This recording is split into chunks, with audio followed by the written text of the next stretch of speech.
नाज़रीन, Raveena Tandon Indian film industry की एक बहुत ही खूबसूरत और हॉट अदाकारा हैं, जो कि कई सुपरहिट फिल्मों में काम कर चुकी हैं। रवीना अपनी पूरी लाइफ में अपनी फिल्मों से ज्यादा अपने लव अफेयर्स और कंट्रोवर्सीज को लेकर सुर्खियों में रही हैं। आज के वीडियो में हम आपको रवीना टंडन के बारे में वो फैक्ट्स बताएंगे जो यकीनन आप पहले नहीं जानते होंगे। सो आपसे रिक्वेस्ट है कि वीडियो को एंड तक जरूर देखें और अगर अभी तक वीडियो को लाइक नहीं किया तो जल्दी से लाइक कर दें और चैनल को सब्सक्राइब करके घंटी के निशान को दबा दें। नंबर 1, रवीना टंडन 26 अक्टूबर 1974 को मुंबई में पैदा हुए। रवीना के फादर रवि टंडन भी एक फिल्म प्रोड्यूसर और फिल्म डायरेक्टर थे, जबकि उनकी मदर वीना टंडन एक हाउसवाइफ हैं। नंबर 2, आप जानकर हैरान होंगे कि रवीना टंडन ने बिल्कुल भी नहीं सोचा था कि वो बड़ी होकर एक एक्ट्रेस या मॉडल बनेंगी।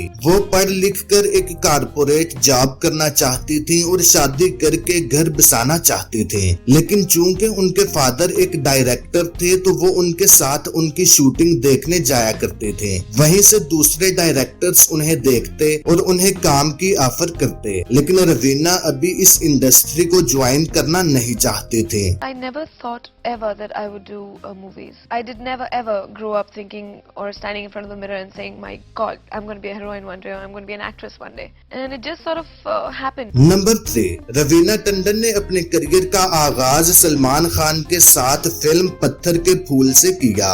रवीना जी, अब मैं आ गया हूँ ना, सब कुछ ठीक हो जाएगा।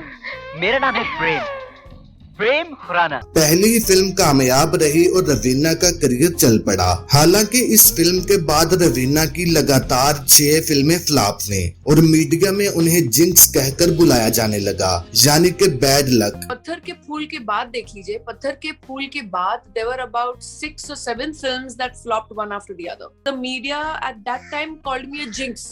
And they said, oh, you know, this movie is jinx because now Raveena Tandon in it, she's a jinx. लेकिन रवीना की काया पलटी फिल्म मोहरा से, जिसमें वो अक्षय कुमार के साथ नजर आईं। इसमें उनका गाना तू चीज बड़ी है मस्त मस्त बहुत पॉपुलर हुआ और रवीना को मस्त मस्त गर्ल के नाम से बुलाया जाने लगा। नंबर 4, यही वो फिल्म थी जिससे अक्षय और रवीना टंडन का मशहूर जमाना मुआशका भी शुरू हुआ।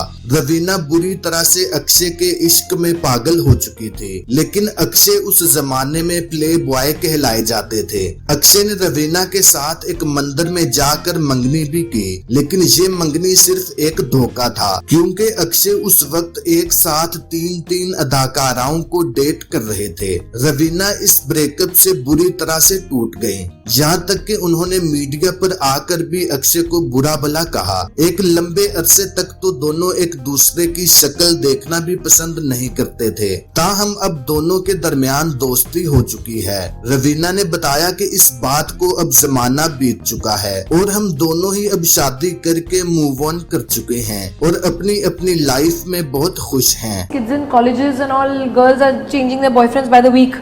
Right. And yeah, things go wrong, relationships don't work, but it doesn't mean you say, oh, we'll be cutty forever. You grow up, yeah, you're happily married, everyone has kids, you know, so it's everyone moves on. Number 5, आप जानकर हैरान होंगे कि अक्षय से पहले अजय देवगन रवीना को date कर चुके थे।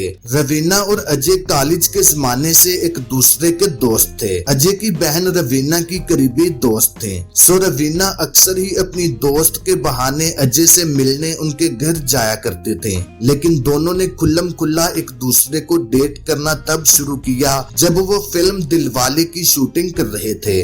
दोनों हर पार्टी में एक साथ शिरकत करते। अक्सर ये होता कि शाम को शूटिंग से फ्री होकर दोनों किसी होटल में जाते और रात भर वहीं पर स्टे करते, लेकिन ये अफेयर भी जल्द ही दम तोड़ गया, क्योंकि अजय की लाइफ में करिश्मा कपूर ने एंट्री मार दी और अजय ने रवीना को साइडलाइन करवा दी।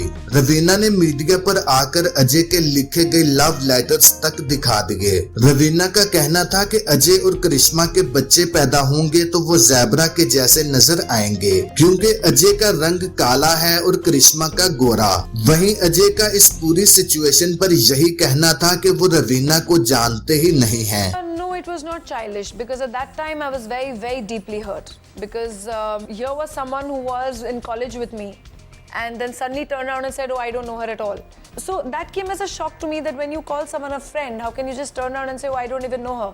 That at that time did hurt very deeply. Number 6, Raveena Tandon ने बहुत यंग एज में ही एंगेजमेंट भी कर ली थी, क्योंकि वो घर बसाना चाहती थी और उन्हें बच्चों का बहुत शौक था। लेकिन कुछ टाइम में ही उनकी एंगेजमेंट टूट गई, जिससे वो बहुत अपसेट हुई और उसके बाद उन्होंने फिल्मों में अपनी किस्मत दोबारा आजमाने का फैसला किया। मंगनी के बाद रवीना टंडन ने पूरी तरह से फिल्म इंडस्ट्री से बाइकाट कर दिया था, क्योंकि वो शादी करके एक घरेलू जिंदगी जीना चाहती थी। वो चाहती थी कि जब उनके शौहर काम से आए या फिर बच्चे स्कूल से आए तो वो आकर अपनी माँ और बीवी को देखें। लेकिन उनकी एंगेजमेंट ने वर्क नहीं किया और उन्होंने दोबारा फिल्मों में वापसी कर ली। नंबर 7, रवीना टंडन को पहला क्रश 14 साल की एज में अपने भाई के दोस्त पर हुआ था। रवीना उस वक्त काफी मोटी थी और उन्होंने उसके लिए अपना वेट भी लूज किया। जब 2 साल के बाद उसी लड़के ने रवीना को प्रपोज किया तो उस वक्त रवीना उससे काफी लंबी हो चुकी थी। सो इस वजह से उन्होंने उस लड़के का प्रपोजल रिजेक्ट कर दिया।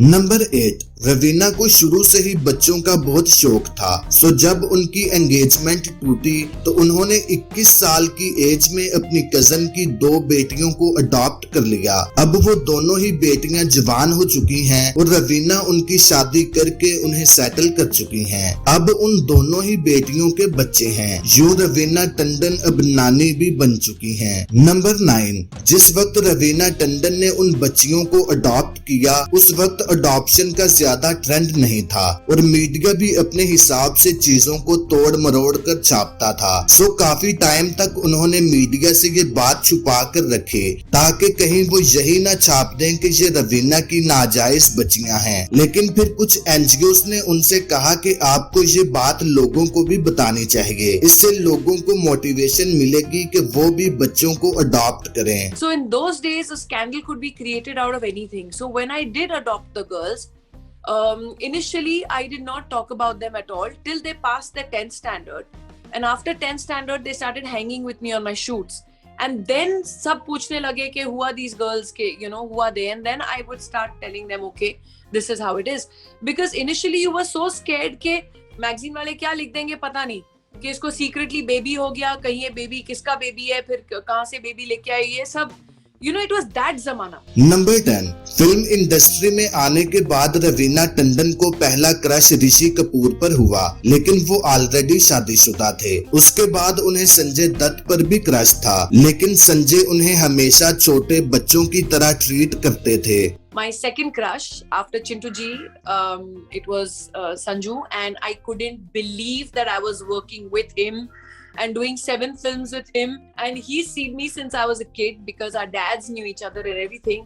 So he used to treat me like one little punter, कि खाना खाया नहीं खाया चल आके बैठ खाना खाते हैं, he used to like treat me like a little hanger on. Number 11, दर दर से धोखा खाने के बाद रवीना टंडन अब एक ऐसे आदमी की तलाश में थी जो उनका जिंदगी भर साथ दे सके, और ये आदमी मिला उन्हें अनिल ठडानी के रूप में। अनिल एक फिल्म डिस्ट्रीब्यूटर हैं। दोनों ने 2004 में शादी की। शादी के बाद रवीना टंडन फिल्मी पर्दे से दूर चली गयी और 2 बच्चों को जन्म दिया। अब वो अपने शौहर और बच्चों के साथ एक हैप्पी लाइफ गुजार रही हैं। नंबर 12, आप जानकर हैरान होंगे कि पाकिस्तानी सियासतदान और ex prime minister Nawaz Sharif को भी रवीना टंडन पर क्रश था और वो उनकी तारीफें करते नहीं थकते थे।